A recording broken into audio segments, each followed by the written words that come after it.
कहानी है रामपुर गांव की, जहां के मर्द महिलाओं को हमेशा नीचा दिखाने की कोशिश में रहते।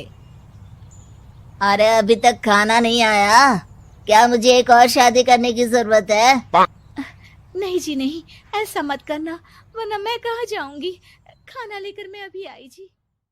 गांव की पंचायत में भी फैसले हमेशा औरतों के खिलाफ ही रहते। मैं जो फैसला सुनाता हूँ वो भगवान की आज्ञा होती है। इस लड़के ने अपने मन से शादी करके अच्छा नहीं किया। लड़के को घर भेज दो और इसकी शादी इसकी जाति की किसी लड़के से करवा दो, लेकिन ये लड़की, इसे तो गांव के बाहर निकाल दो। नहीं नहीं जमींदार साहब, ये क्या बोल रहे हैं? ऐसा नहीं हो सकता। मेरी बेटी मासूम है, इसे अच्छे बुरे की समझ नहीं है। अरे कहाँ जाएगी ये बेचारी? कहाँ जाएगी? इतनी चिंता है तो पूरे परिवार का गांव निकाला कर देते हैं। बेचारे पूरे बसे बसाए परिवार को गांव छोड़ना पड़ता है। चाहे जो हो, अगर बेटियों को कंट्रोल नहीं कर सकते तो गांव में रहने का कोई मतलब नहीं है। यहाँ औरतों को दब कर रहना होगा। कोई भी अपने हिसाब से कुछ नहीं कर सकता, सब ईश्वर की मर्जी से ही होगा। तभी गांव का एक आदमी दौड़ा दौड़ा आता है। सरपंच साहब, जमींदार साहब, वो कालिया है ना, उसकी बेटी पढ़ने के लिए शहर जा रही है। अच्छा, ये कब हो गया? और कालिया की हिम्मत कैसे हो गई ऐसा करने की? लेकर आओ उसे और उसकी बेटी को। बस फिर क्या था, हाजिर हो जाते हैं कालिया और उसकी बेटी सरपंच के सामने। अरे कालिया, ये क्या सुनने में आ रहा है?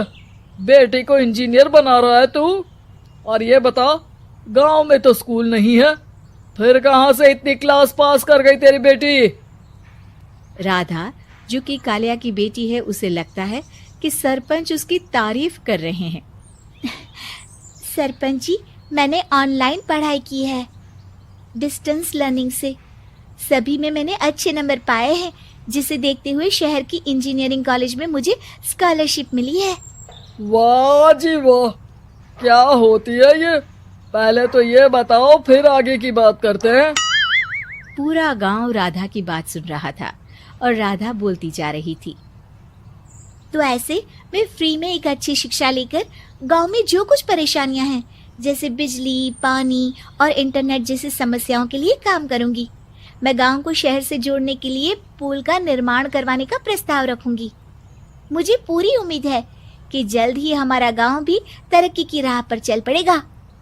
राधा की बात सुनकर सारे गांव वाले ताली बजाने लगते हैं। सरपंच को समझ नहीं आता कि वो क्या करे। चुप रह नादान लड़की, गांव के खिलाफ जाने के लिए तुझे गांव से बेदखल कर दिया जाएगा, वो भी पूरे परिवार के साथ। और हाँ, अगर ठीक से गांव में रहना चाहती है तो ये पढ़ाई लिखाई छोड़ दे। हम तेरे लिए गांव का कोई होनहार लड़का देखेंगे। तभी गांव का एक आदमी बोल पड़ता है। अरे नहीं नहीं सरपंच जी, राधा बिटिया जो बता रही है, अगर वैसा हो जाए तो हम लोगों को पैसा कमाने के लिए बाहर नहीं जाना पड़ेगा। हाँ जी, और ना ही कोसों दूर पानी के लिए भटकना पड़ेगा। हमारे बच्चे भी अच्छी पढ़ाई कर सकेंगे और आगे बढ़ेंगे, ना कि हमारी तरह खेती करते बैठेंगे। क्यों गांव वालों, राधा बिटिया का साथ देना चाहिए ना। सरपंच देखता है कि गांव राधा के साथ है तो वो चुप हो जाता है। वो घर आकर अपने सलाहकार से बात करता है, जो बहुत ही चालाक किस्म का इंसान होता है। अरे सरपंच साहब, आपको बहुत ही होशियारी से काम लेना पड़ेगा। एक बार गांव तरक्की कर गया, यहाँ के बालक पढ़ लिए तो कोई ना पूछेगा आपको। और फिर ये जो बेटा और बेटी है ना आपके, इनको भी आम लोगों की तरह ही जीवन जीना होगा। हाँ, लेकिन करे तो क्या करे? वो ना आप मुझ पर छोड़ दीजिए, बस मैं जैसा बोलूं करते जाइए। अगले रोज सुबह जब गांव वाले सोकर उठते हैं तो राधा के घर के बाहर और साथ ही वो लोग जिन्होंने राधा का सपोर्ट किया था, उनके घर के आगे लाल रंग से कल आऊंगी लिखा होता है। कल आऊंगी, यह क्या होता है? अरे यह तो खून से लिखा है, लगता है कोई भूत प्रेत या चुड़ैल का साया है। चलो सरपंच जी के पास चलते हैं। सभी सरपंच के पास जाकर उसे सारी बात बताते हैं। अरे ये तो बड़ी मुश्किल की बात है। चलो मैं एक बाबा को जानता हूँ, उन्हें बुला लेता हूँ। सरपंच बाबा को लेकर गांव के घर के बाहर जाता है। ओहो, तो ये वो चुड़ैल है जो उन लोगों को निशाना बनाते हैं जो गांव को बदलने का सपना देखते हैं। वो गांव को ऐसे ही संपन्न देखना चाहती है, वो नहीं चाहती कि कोई बाहरी यहाँ का कायाकल्प करे। क्या तुम लोगों में से किसी ने गांव को बदलने की सोच रखी है? तभी राधा की माँ रोते रोते आती है। मेरी राधा घर से गायब हो गई है। अरे कोई तो बचाओ, मेरी बच्ची कहाँ गई?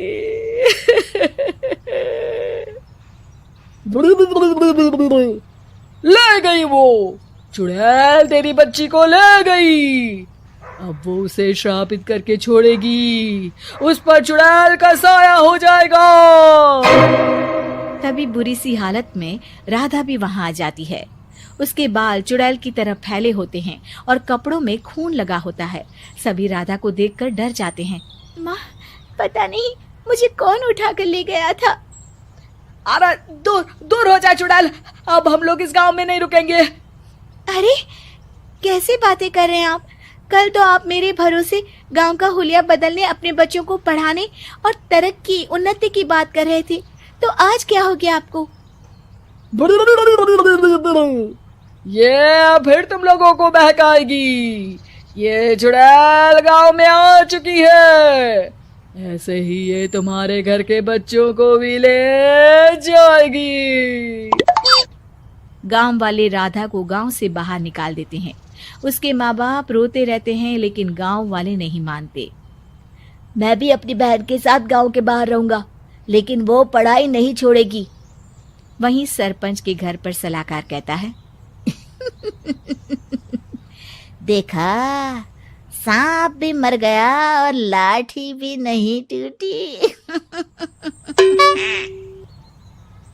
लेकिन अगले ही दिन सरपंच के घर के बाहर भी वही शब्द लिखे होते हैं। और फिर सरपंच की बीवी कहती है, हमारी बेटी को किसी ने अगवा कर लिया है। तभी राधा का भाई वहां आ जाता है। अरे गांव वालों, मैंने सरपंच जी की बेटी को देखा था। वो चुड़ैल उसे उठाकर ले जा रही थी। अरे क्या मजाक कर रहे हो? नहीं नहीं सरपंच जी, आप नहीं जानते। वो चुड़ैल अब आपकी बेटी में आ जाएगी, जैसे राधा के अंदर आ गई थी। तभी सरपंच की बेटी वैसी ही हालत में वहां आती है जैसे राधा आई थी। पापा, पता नहीं कैसे मैं गायब हो गई थी। चुड़ैल, इसके अंदर भी चुड़ैल का साया है, मारो इसे। अरे नहीं नहीं, इसे भी राधा के पास गांव के बाहर ही भेज दो। अरे चुप रहो, मेरी बेटी कहीं नहीं जाएगी और चुड़ैल वुड़ैल कुछ नहीं होता है। अरे कैसे बात कर रहे हो सरपंच जी? आप तो बोल रहे थे कि आपका फैसला भगवान का ज्ञान होता है, तो अपने पर बात आई तो अब आप ऐसे बोल रहे हैं। अरे ना ना ना, आपको अपनी बेटी को त्यागना ही होगा। अरे बुलाओ बाबा को। राधा का भाई बाबा को ले आता है, जिसे अब गांव वालों के डर के कारण सच बोलना पड़ता है। मैं कोई बाबा नहीं हूँ, मैं तो मोची था। ये सलाहकार महोदय ने मुझे कहा था एक्टिंग करने को। अब वो मुझे पैसे देने वाले हैं। अब मुझे माफ कर दो। गलती हो गई, मुझे माफ कर दो। तभी वहां राधा आ जाती है।